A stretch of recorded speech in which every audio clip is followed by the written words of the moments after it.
The substance. என்னோட close friend ஒருத்தர் ரீசெண்டாக இந்த படத்தை வந்து என்னை பார்க்க சொல்லி சஜஸ்ட் பண்ணியிருந்தார். அவர் ஆக்சுவலாக ஒரு மூவி பஃப்.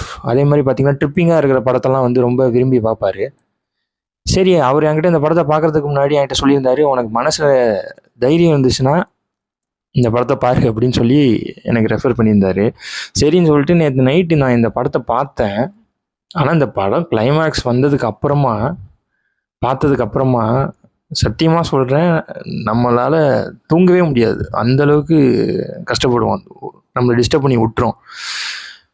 ஆக்சுவலாக இந்த ஃபேமை நோக்கி ஒருத்தங்க எவ்வளோ எக்ஸ்ட்ரீமுக்கு போவாங்க அப்படிங்கிற ஒரு கான்செப்ட் வச்சு தான் இந்த படத்தையே எடுத்திருக்காங்க.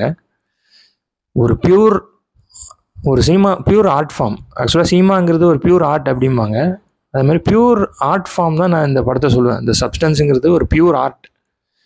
ஒரு எப்படி சொல்கிறது, ஒரு சினிமாட்டோகிராஃபிலேருந்து, லைட்டிங்லேருந்து, சவுண்டிங்லேருந்து, அதுக்கப்புறம் அந்த கதையிலேருந்து எல்லாமே கோர் டு த பெர்ஃபெக்ஷன். அப்படி இருந்துச்சு இந்த படம். நம்மளை ஒரு 2 hours நம்மளை அப்படியே ஒரு இடத்துல உட்கார வச்சிரும், கிரிப்பிங்காக உட்கார வச்சிரும்.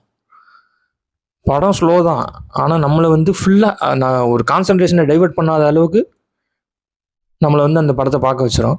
ஃபர்ஸ்ட் ஹாஃப் ஃபுல்லாக பார்த்தீங்கன்னா பயங்கர கிரிப்பிங்காக இருக்கும் படம். செகண்ட் ஹாஃப் பார்த்தீங்கன்னா நம்ம அதுவும் கிரிப்பிங்காக தான் இருக்கும், ஆனால் நம்ம எதிர்பார்க்காத ஒரு வகையில் வந்து ஒரு கிரிப்பிங்காக இருக்கும்.